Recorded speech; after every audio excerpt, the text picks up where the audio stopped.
Oke, baik. Selamat malam ya. Hari ini kita ketemu lagi di video pembelajaran kita yang terakhir, pertemuan kita yang ke-15. Minggu depan kita minggu tenang. Jadi materi kita hari ini adalah materi penutup di semester kita hari ini, di semester kita ya. Semester kita ini ya.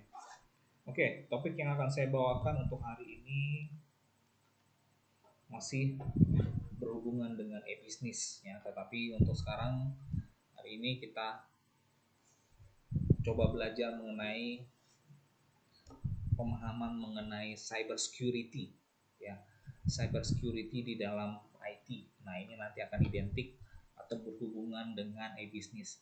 Kenapa berhubungan dengan e-bisnis? Karena e-bisnis itu adalah media yang digunakan itu nanti adalah jaringan ya. Jadi kalau sudah jaringannya dihack ya, atau jaringannya disabotase, ya otomatis bisnis kita tidak bisa berjalan. Nah, sekarang kita akan coba belajar dari sisi keamanannya ya. Bagaimana dampak-dampak dari cyber security ini yang sudah terjadi, dan jangan sampai ya produk kita sudah bagus ya, pelanggan kita sudah banyak, tetapi menjadi masalah justru ada pihak luar yang sengaja mengsabotase jaringan kita. Nah, ini penting Anda pelajari supaya Anda bisa tahu bagaimana bentuk-bentuk cyber security, keamanan cyber ya. Oke, itu untuk di awal ya. Oke, baik, langsung saja saya masuk ke materi ya. Mohon konfirmasi apakah suara dan gambar saya bisa diterima dengan baik. Sebelumnya sambil saya sapa, suara dan gambar saya bisa diterima dengan baik. Bisa dibantu di chatnya.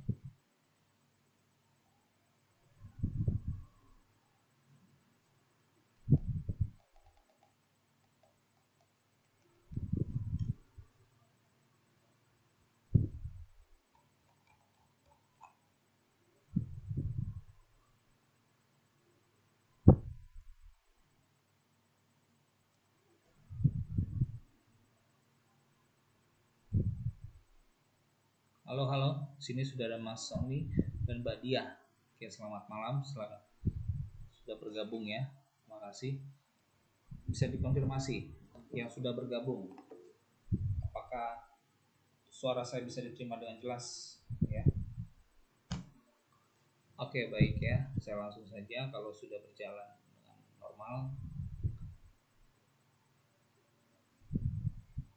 Oke, saya akan coba share.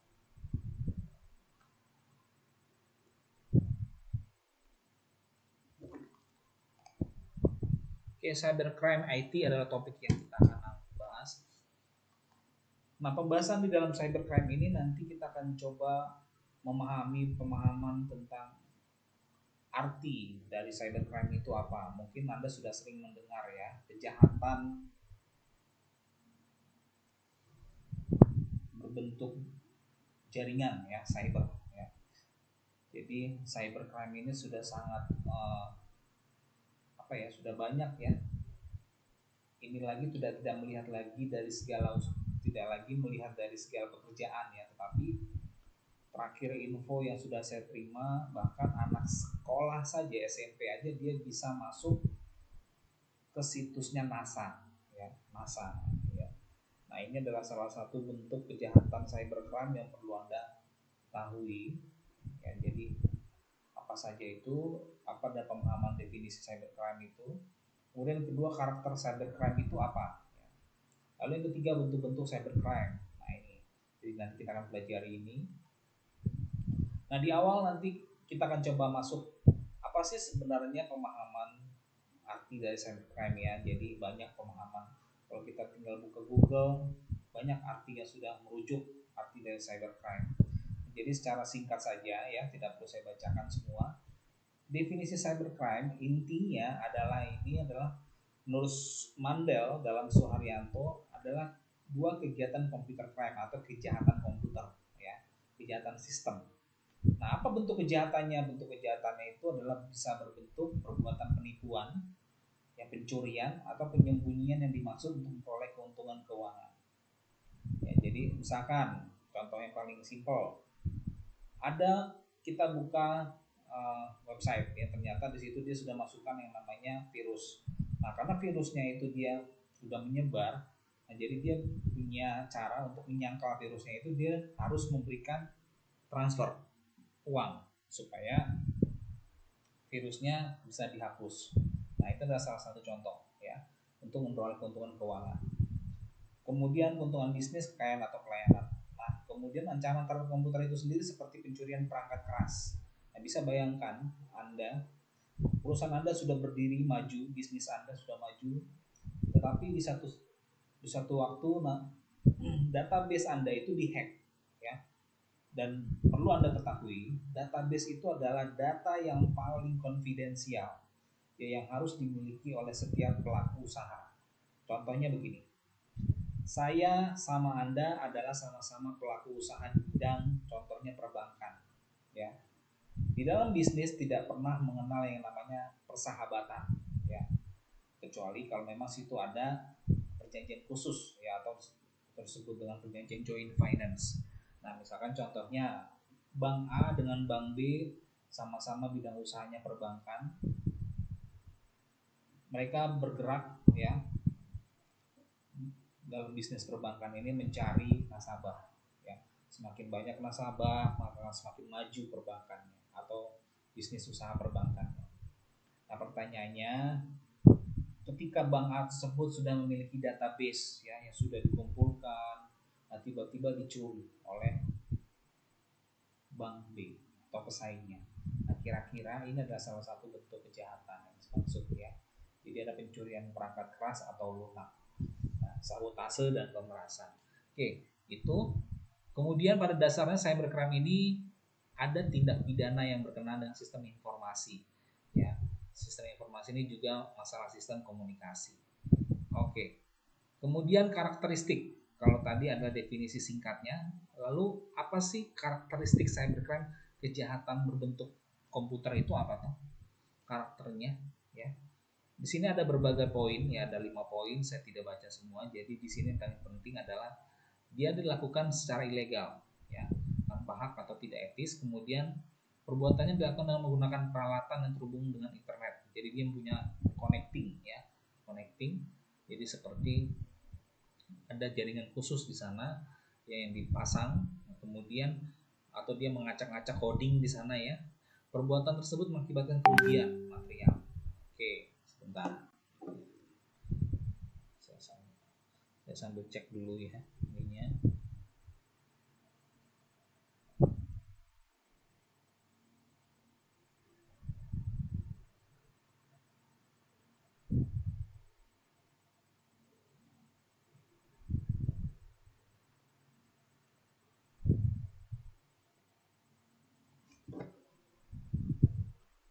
Oke ya, kemudian perbuatan mengakibatkan kerugian material, pelakunya adalah orang yang menguasai penggunaan internet sampai perbuatan tersebut sering dilakukan melintas batas negara. Oke, itu tadi karakteristiknya. Kemudian bentuk-bentuk cybercrime apa saja ya? Kalau tadi ada karakter, bentuk cybercrime itu apa saja ya? Kejahatannya menyangkut data ya, kejahatan menyangkut program atau software komputer, nah, tindakan mengganggu operasi komputer. Jadi bentuk-bentuknya banyak ya, bentuk-bentuknya banyak. Oke, sambil saya lihat di YouTube ya. Lalu kemudian pengelompokan bentuk kejahatan ini ternyata di bidang IT banyak yang kita sebut sebagai, ada yang namanya sering dengar ya, cyber espionage, kemudian unauthorized access. Nah, ini kemudian data forgery ya, cyber sabotage. Nah, ini perlu Anda ketahui ya. Oh, ini saya tidak full ya.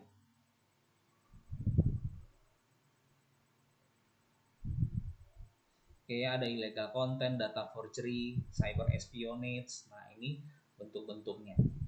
Ya, ini penting Anda ketahui ketika Anda memiliki usaha nanti bisnis ya, karena nanti bisnis itu kan ada pakai digital, jadi perlu tahu bentuk-bentuk kejahatan seperti apa ya. Oke, lalu kemudian apa sih yang dimaksud dengan unauthorized access to komputer? Nah, ini kejahatan dilakukan dengan memasuki atau menyusup ke dalam satu sistem jaringan secara tidak sah. Ini jadi dia secara nggak langsung dia masuk ke dalam jaringan ini tanpa sepengetahuan si pemilik. dia langsung ada link ke sana. Oke, daftar info tidak jalan ya.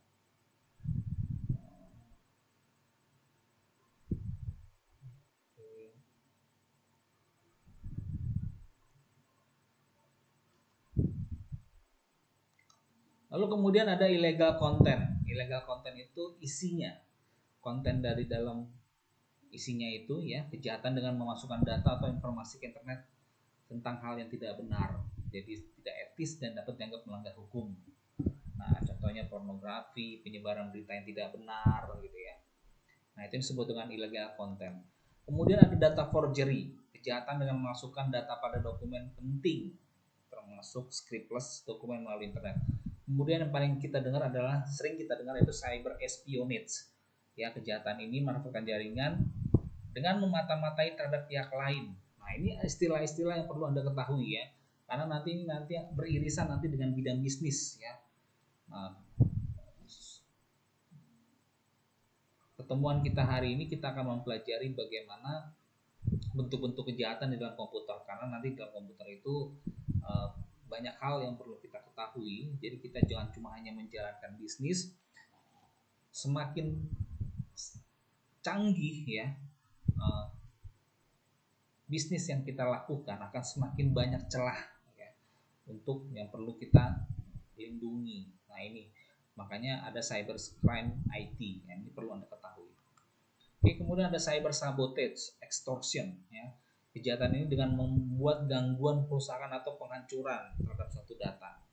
Kemudian offense against intellectual property, ini masalah hak atas kekayaan intelektual yang dimiliki pihak lain di internet. Nah, ini offense. Kemudian infringements of piracy. Nah, ini masalah hak cipta. Kejahatan ditujukan terhadap informasi yang merupakan hal sangat pribadi dan rahasia ciptanya. Oke. Kemudian contoh cybercrime. Ya. Anda perlu tahu apa contoh cybercrime, kejahatan komputer ya.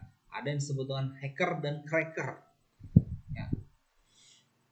Bisa bayangkan kalau misalkan Anda punya produk ya, bisnis Anda, terus produk-produk Anda itu diacak-acak ya, gambarnya, katalognya, atau mungkin data-data harganya. Nah, ini biasanya pelakunya ini kita sebut sebagai hacker ya. Hacker ini didefinisikan sebagai seorang yang memiliki keinginan melakukan eksplorasi ya dan penetrasi terhadap sebuah sistem operasi.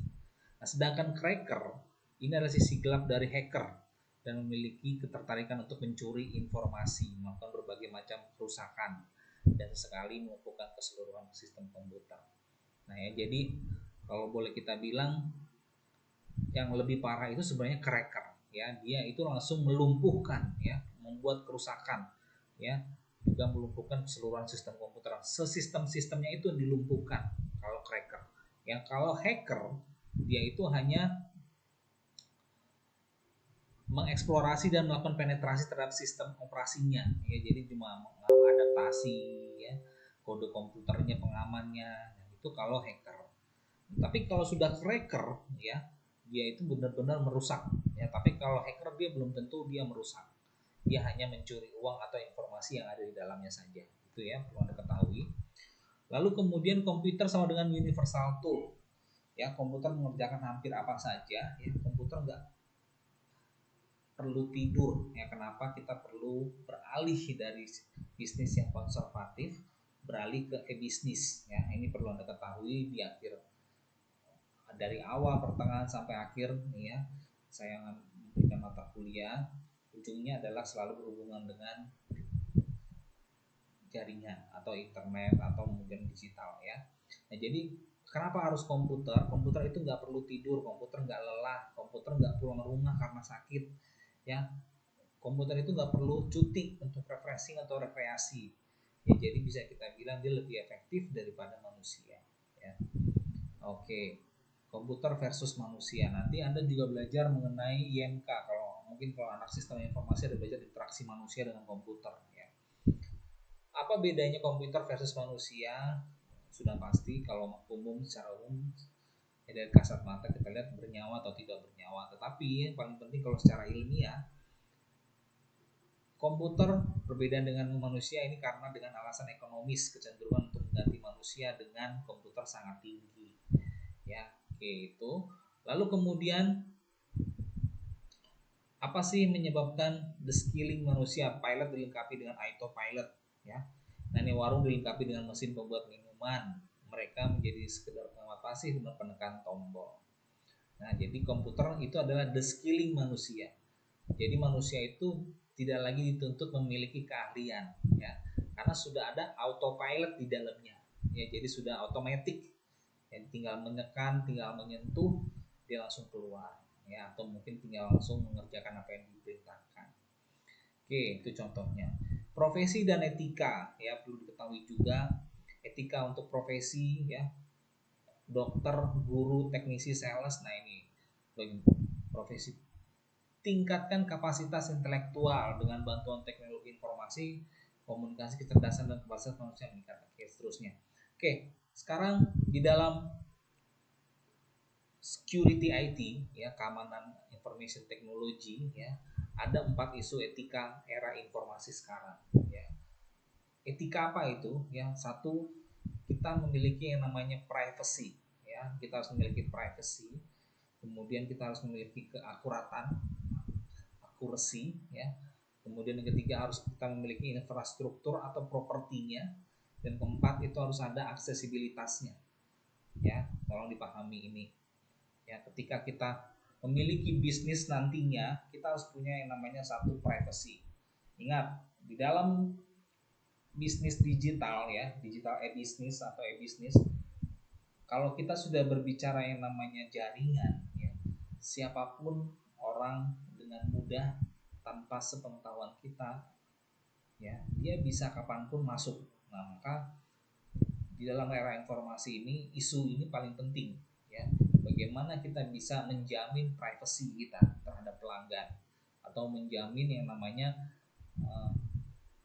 ketersediaan produk kita, ya kemudian komunikasi kita dengan pelanggan. Nah ini ada privacy, kemudian keakuratan, ya karena begini, ya kalau masalah bisnis, masalah akurasi ini paling penting, terutama untuk masalah apa kira-kira? Ada yang bisa menjawab nggak? Akurasi dalam bisnis, coba dikomentari di live chat.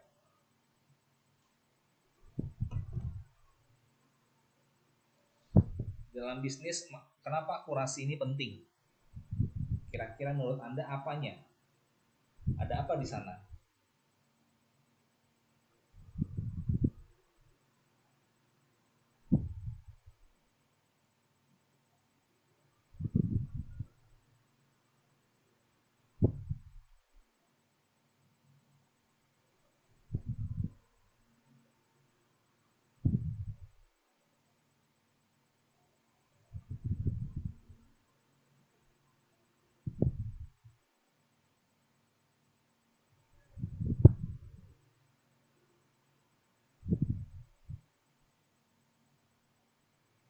Halo, halo.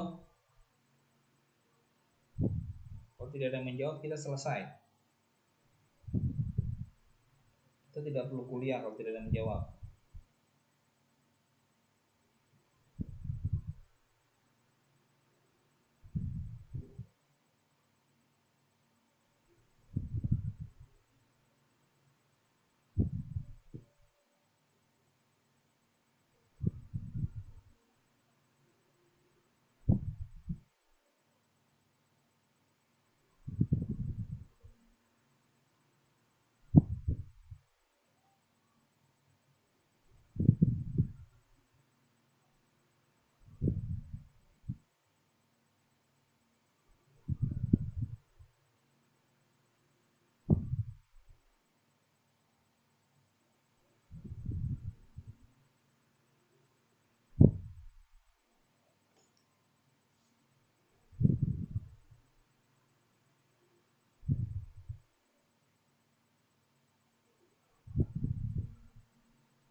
Karena untuk mengetahui keuntungan yang didapatkan dalam jangka panjang. Ini pertanyaan dengan jawaban tidak nyambung.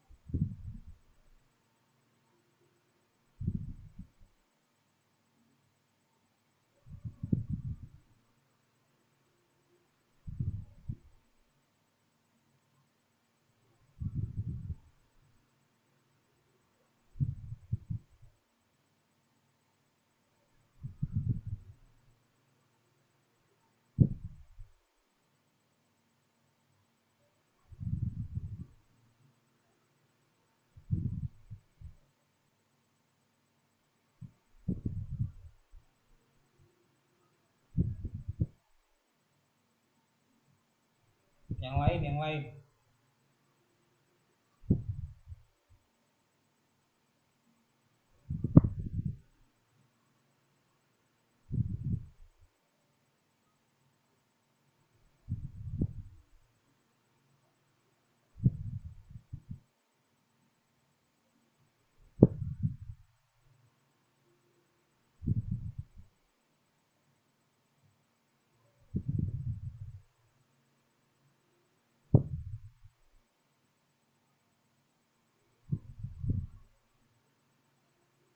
Mengapa akurasi itu penting di dalam bisnis? Terus dijawab, karena untuk mengetahui keuntungan didapatkan dalam jangka panjang. Hubungan akurat dengan jangka panjang apa?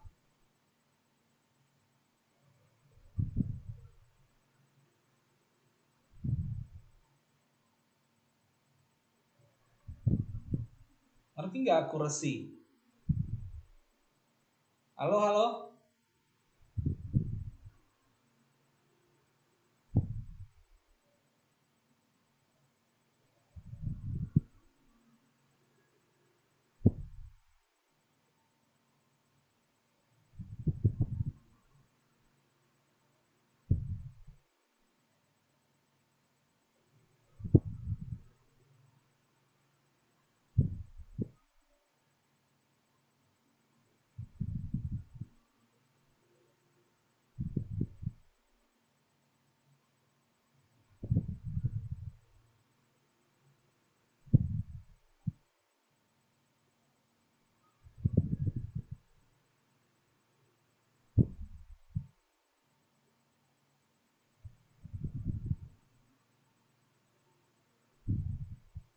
Kira-kira mengerti nggak arti kata akurasi?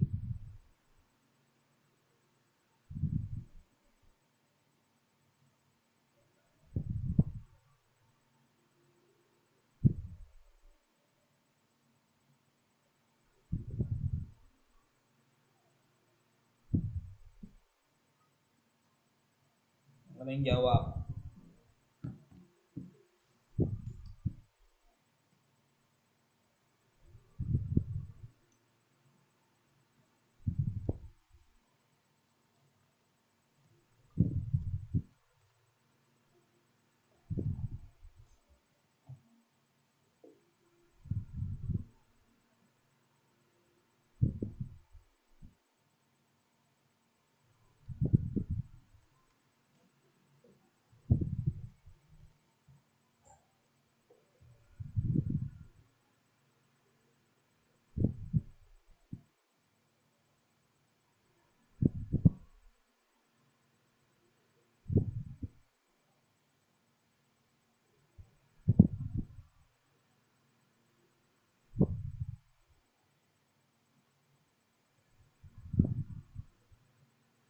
Anda punya bisnis, ya, punya bisnis di era informasi sekarang, di media digital sekarang.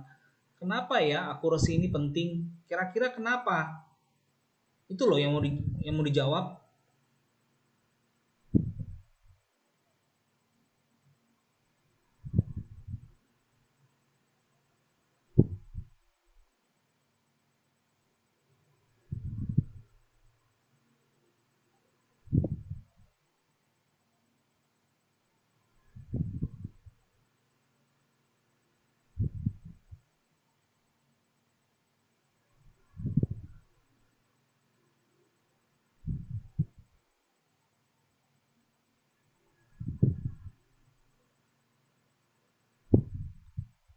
Ini mahasiswanya cuma 1 orang ini yang aktif.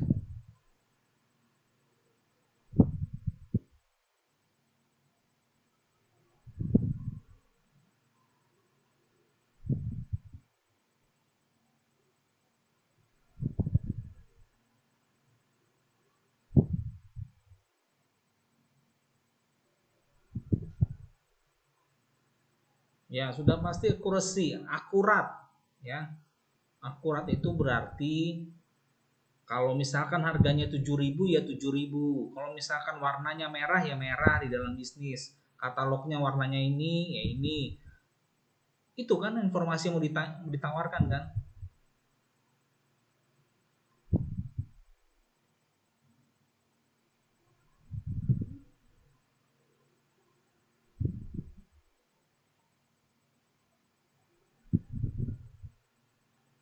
Akurat artinya sesuai dengan foto, sesuai dengan harga, sesuai dengan apa yang ditampilkan. Itu kan akurat kan. Kok jauh-jauh ngomongin masa depan, kok jauh-jauh ngomongin ini. Kita ngasih informasi itu berarti harus akurat. Terus yang pertama itu harus memiliki privacy, memiliki perlindungan, memiliki hubungan yang tersendiri, tidak perlu orang tahu. Itu namanya privacy.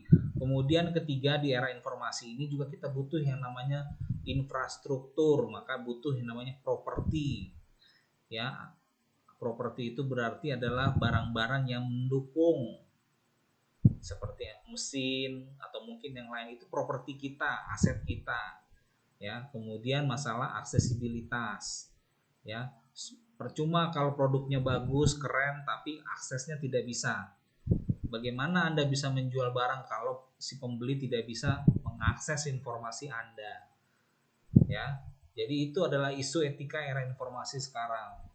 Jadi kita sebut dengan PAPA, ya, PAPA. Oke, di sini ada penjelasan banyak ya. Privacy itu berarti informasi seseorang atau terkait seorang mana yang boleh dibuka kepada orang lain ya. Ada etika di sana, ada yang boleh disebarluaskan, dalam kondisi atau syarat apa bisa diberitahu atau boleh disebarluaskan, apa yang dapat seseorang sembunyikan dari orang lain. Nah, 2 pengganggu privacy itu apa saja? Ya, masalah perkembangan TI, kemudian pertumbuhan nilai informasi untuk pengambilan keputusan ya. Ini 2 pengganggunya privacy. Jadi privacy itu sekarang sudah semakin sulit ya, karena sudah era terbuka sekarang ya. Perkembangan teknologi informasi semakin canggih, jadi untuk menjembatani terjadinya penyalahgunaan informasi sulit sekarang ya. Oke, kasus efisiensi DPR Chicago, nah seperti ini. Nah, sekarang pertanyaannya, apakah kita perlu melihat pekerjaan Anda database administrator di backup center? Nah, ini adalah cara-caranya bagaimana kita, apakah ini perlu melihat. Nah, ini adalah bagaimana bentuk dari cybercrime ya. Contoh, kalau misalkan pekerjaannya bersifat konservatif ya. Konservatif, privacy hal penting bagi klien Anda. Nah, kalau liberal, ini bagian dari tugas administrator adalah memverifikasi integritas data. Nah, ini jadi kesimpulannya apa perbedaannya? Sebagai seorang administrator, ini harus bisa membackup dan replikasi data, mereview data yang dipercayakan pekerjaan Anda. Oke, itu. Lalu kemudian apa bedanya security dengan versus invasi privacy? Ya. Nah, ini contohnya pekerjaan kita misalkan database administrator ya.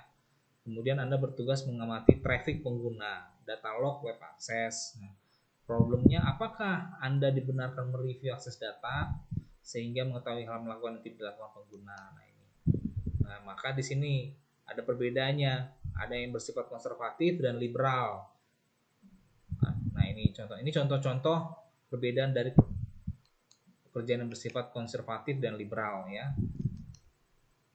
Nah, kemudian masalah informasi gaji rekan. Nah, ini sekarang kalau di perusahaan besar itu yang namanya informasi gaji itu tidak boleh sembarangan karena bersifat konfidensial ya. Confidential report ya. Makanya kalau di perusahaan besar, contohnya kayak dulu saya di perusahaan perbankan ya, karena perusahaannya sudah go public, Kita boleh akses ke dalam internal webnya perusahaan, tetapi untuk masalah gaji kita memiliki namanya security, ada batasan. Jadi menggunakan batasan itu harus menggunakan username dan password sendiri. Nah, maka yang bersifat pribadi itu bersifat privacy, namanya private atau konfidensial. Oke ya. Informasi gaji rekan pekerjaan ini, data pegawai bersama gajinya. Nah, lalu bagaimana kalau orang konservatif melihat gaji itu bukan tanggung jawab Anda terpercaya sebagai DBA, jangan lukai kepercayaan bos Anda. Nah, kalau sekarang sudah modern, liberalisme, teman adalah teman ya. Jadi kalau kita sekarang itu udah berpikir teman itu adalah teman, mereka berhak tahu bahwa mereka dirugikan, tetapi beritahu teman Anda bahwa jangan terlampil itu. Nah, ini adalah contoh-contohnya. Oke ya. Membangun kebutaan selektif, seorang DBA perlu membangun blind spot ya ketika menangani data perusahaan. Kemudian kirim data sensitif via email. Nah, ini adalah bentuk-bentuknya. Nah, kalau tadi dari sisi privacy, nah sekarang keakuratan. Siapa yang bertanggung jawab kepada Anda? Autentikasi ketepatan dan akuratan informasi ini bagaimana? Siapa yang harus menanggung bila ada error informasi? Bagaimana kesalahan itu berakibat? Nah ini ya. Kemudian, nah ini contoh-contohnya yang sudah terjadi. Data tanpa integritas, data terkontaminasi. Oke, rubah data untuk tujuan marketing. Nah, problem dan seterusnya. Ini Anda mendapat tugas masukkan data. Nah, seperti itu ya, karena akan menimbulkan laporan yang jelek secara keseluruhan. Oke, ini adalah bentuk-bentuk tidak sesuai SOP. Problem Anda seorang tester, salah satu perusahaan AMI, seorang teman. Ini adalah contoh-contoh bentuk-bentuk. Kita membedakan kalau perusahaan yang konservatif bedanya apa sih dengan perusahaan liberalisme atau perusahaan yang sudah modern sekarang. Nah, ini adalah contoh-contohnya dari keempat isu yang tadi ya kan. Tadi ada privacy, accuracy, kemudian apa lagi? Dua lagi tadi. Halo, dua lagi tadi apa? Privacy, accuracy, apa lagi?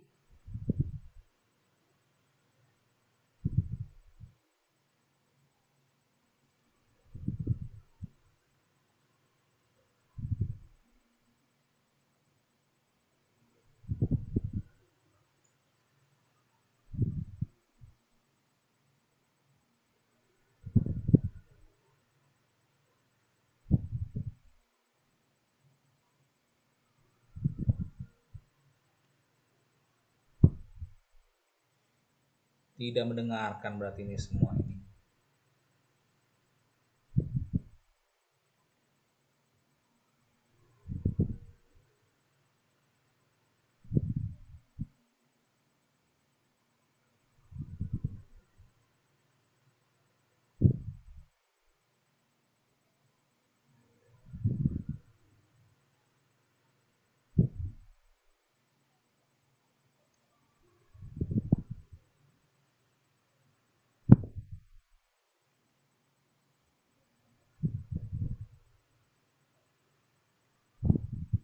Properti, Anda harus punya yang namanya aset ya.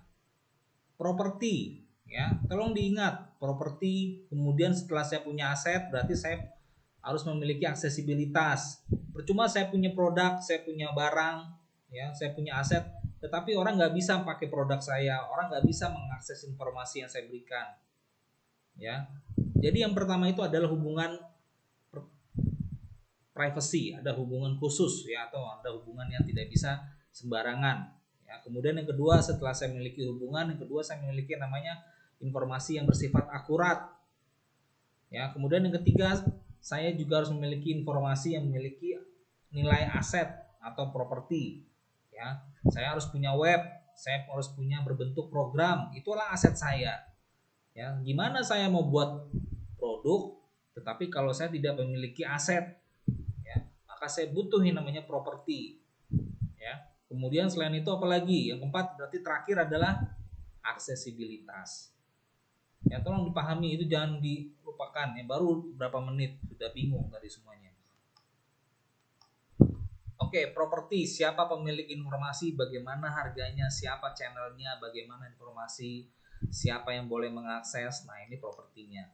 Nah, kemudian yang paling penting lagi ya, kita harus memiliki yang namanya intellectual property ya, atau biasa disebut dengan intellectual capital, modal intelektual. Otak yang ada di dalam diri manusia itu kita sebut sebagai aset kita. Aset kita ini disebut sebenarnya operan resource ya. Pengetahuan dan keterampilan kita itu adalah sumber daya yang tidak dapat kita sentuh dan tidak kita lihat ya. Bisa kita lihat otak kita, isi otak kita nggak bisa kan? Bisa kita sentuh isi otak kepala kita nggak bisa. Beda kalau misalkan kita menyentuh mobil, ya rumah, ya itu kan bisa kita sentuh dan bisa kita lihat. Itu disebut dengan tangible asset atau disebut dengan operan resource. Bedanya D sama M sama T. Ya, tangible asset dan intangible asset. Oke, intellectual property atau disebut dengan intellectual capital. Nah, sebuah informasi mungkin memerlukan harga yang tinggi untuk produksinya. Sekali diproduksi secara digital, maka ia mudah direproduksi dan distribusikan tanpa merusak produk aslinya. Oke, kemudian masalah kerentanan kekayaan intelektual ya.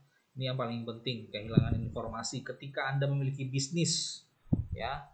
Bisnis Anda ini adalah bisnis yang inovatif ya, misalkan Anda berhubungan dengan digital ya. Kan kalau yang udah namanya digital pasti Anda punya kelebihan, suatu kelebihan.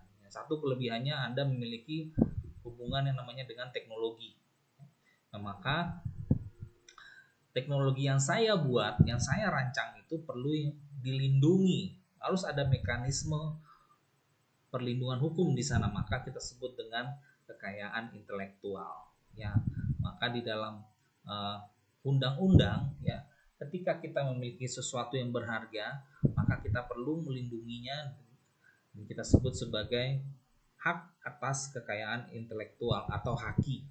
Ya, nah ini sering terjadi kerentanan kekayaan intelektual ini masalah kehilangan informasi. Ya seperti contoh Anda buat video. Nah seperti ini coba YouTube. YouTube ini kan kadang-kadang bisa di-ban ya. Bisa di-ban karena dia hampir menyerupai dengan karya orang lain. Nah, itu adalah disebut dengan kekayaan intelektual. Lemahnya proteksi terhadap informasi. Nah, maka perlu adanya kekayaan intelektual, ketergantungan kepada informasi di mana kita tergantung tidak andal atau kayak gitu ya. Kemudian yang terakhir aksesibilitas. Aksesibilitas ini diperoleh oleh seorang atau organisasi dalam kondisi seperti apa? Yang sama dengan privacy tapi dari sudut pandang pengguna informasi. Tidak si pemakainya, si penerima informasinya. Gimana caranya dia mengaksesnya? What is computer ethic? Nah, menurut Bottom-Benn, ya, etik dalam professional computer is ethical rules and judgment applied in a computing context based on professional standard. Nah ini, jadi ada etika di dalamnya. Nah, cybercrime sebuah evolusi kejahatan. Jenis kejahatan itu bersifat konvensional. Nah, yang paling ngetren sekarang itu disebut dengan kejahatan kerah biru. Ya, blue collar crime, ya. Seperti pencurian, penipuan, pembunuhan itu disebut dengan blue collar crime, ya. Ini sering terjadi. Nah, Anda harus familiar dengan bahasa-bahasa ini ya sekarang. Apalagi nanti Anda adalah pelaku bisnis.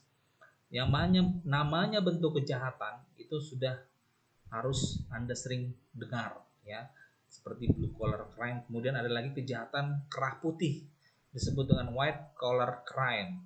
Nah, kalau ini disebut dengan kejahatan corporate, kejahatan birokrat dan malpraktek. Ini biasanya dilakukan oleh instansi-instansi ya.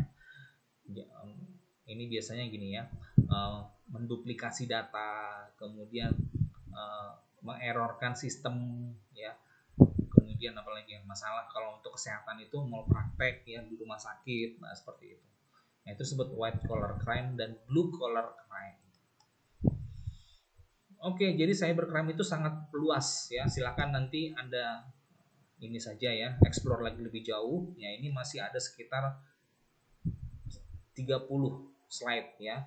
Cukup panjang memang karena jenis cybercrime ini sekarang sudah sangat familiar. Nah, ini perlu Anda ketahui kenapa ini saya berikan, karena Anda akan harus berhubungan dengan yang namanya elektronik bisnis ya, nantinya harus berhubungan dengan yang namanya tingkat keamanan seperti apa yang harus saya punya. Kalau saya nanti semakin besar bisnis saya, berarti nanti Anda harus juga memiliki yang namanya kemampuan ya, caranya untuk bisa melindungi bisnis Anda, menghindari dari yang namanya kejahatan komputer ini.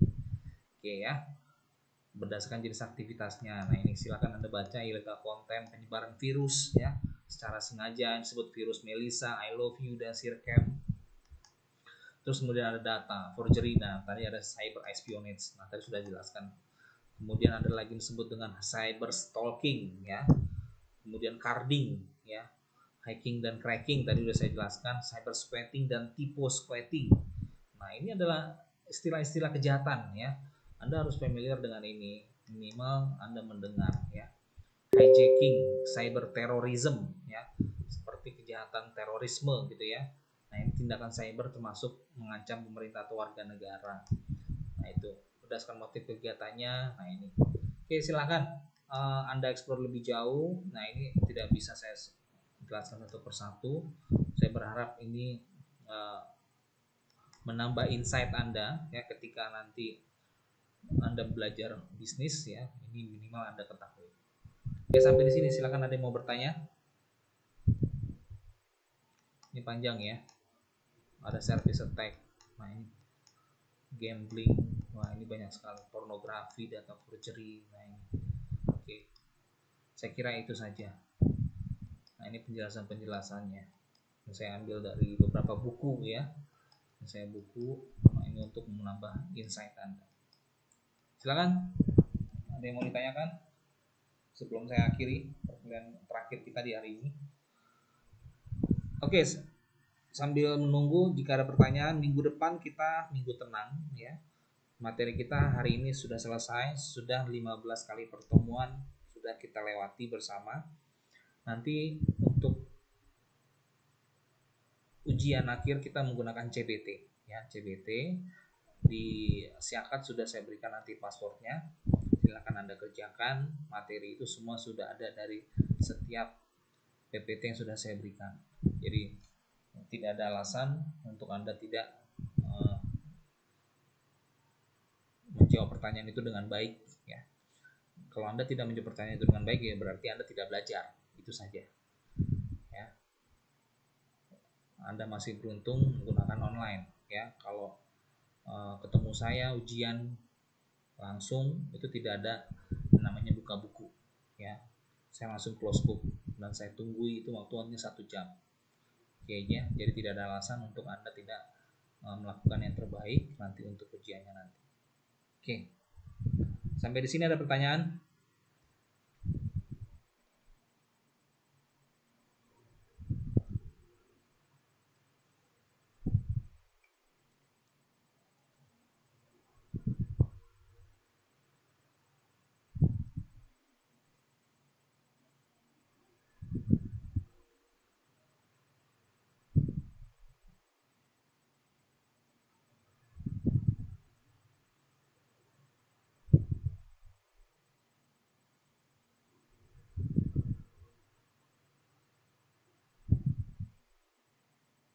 Oke, tidak ada yang bertanya di live chat. Saya rasa cukup materi sudah saya berikan. Sekali lagi,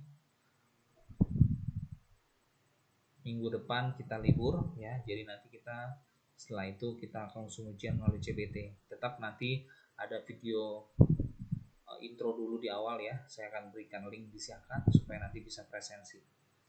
Baik, itu saja.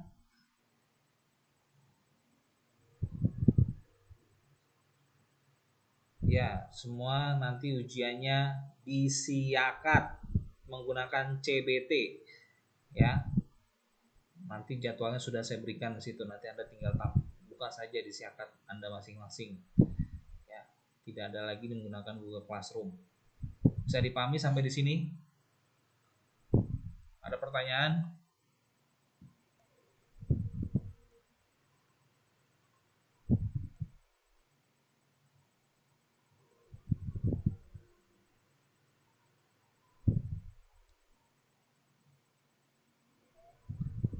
Bila database perusahaan dicuri akan membuat harga saham turun.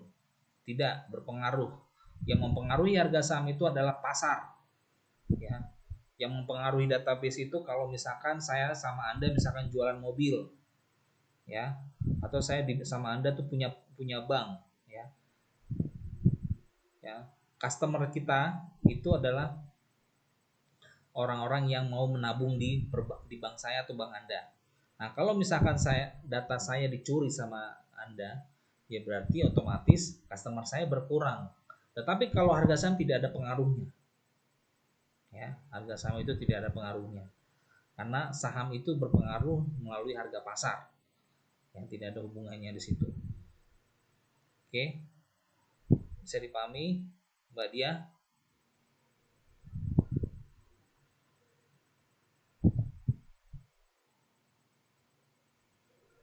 Contohnya apalagi misalkan yang bisa dicuri.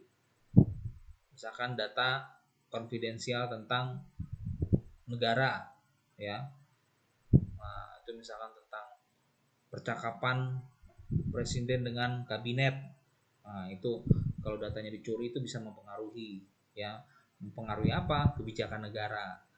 Nah, nanti keputusan itu belum dilakukan, ternyata sudah banyak yang menentang. Nah, itu yang disebut dengan kejahatan data, ya. Nah, tapi kalau yang berhubungan dengan saham tidak ada hubungannya. Saham itu yang menilai, itu pasar, ya. Kita ini adalah orang yang membeli saham tersebut. Justru saham itu harus dilakukan transparan, ya. Dijual secara transparan, dari mulai tukang beca sampai direktur itu juga boleh punya saham, ya. Jadi harus transparan, jadi tidak ada hubungannya. Oke, ada pertanyaan lagi selain itu?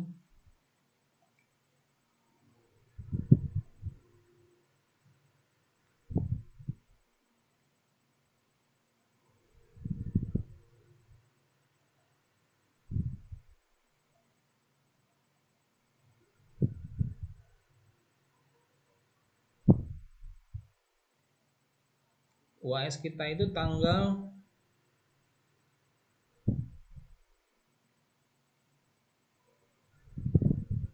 sebentar, ini saya cek dulu ya. Kita UAS itu tanggal berapa ya?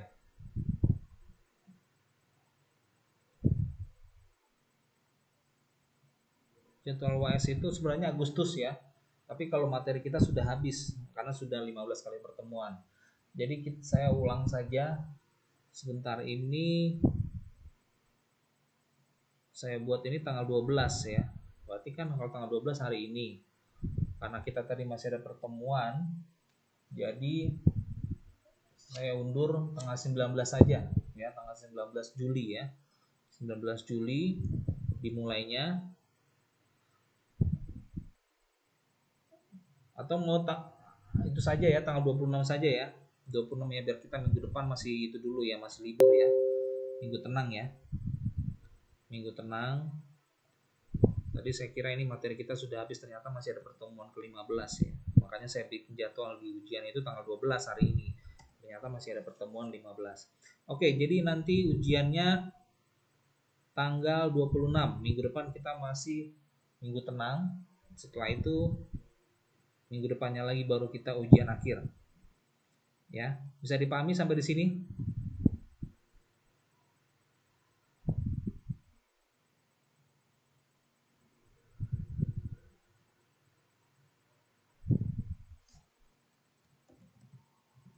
Nanti saya bisa dipahami? Ya, ujiannya tanggal 26.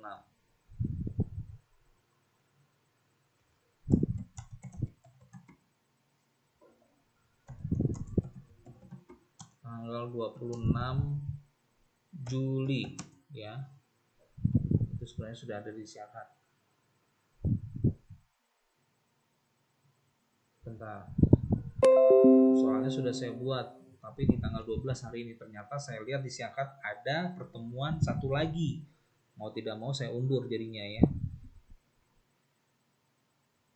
Oke, jadi nanti tanggal 26 itu mulai pukul 9 sampai tanggal berakhirnya itu tanggal 27 ya, jam 9. Ya, mulai jam 9 mulai buka, bisa dikerjakan pagi sampai besoknya tanggal 27 jam 9 juga. Oke, bisa dipahami ya.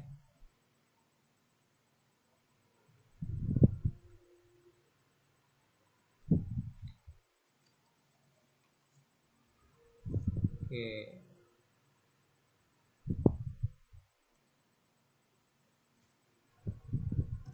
Soal dikerjakan jam 9 pagi. Sudah ada, nanti disiapkan, sudah ada pemberitahuan kan, sampai dengan batas waktu tanggal 27 Juli jam 9 juga. Oke, itu ya.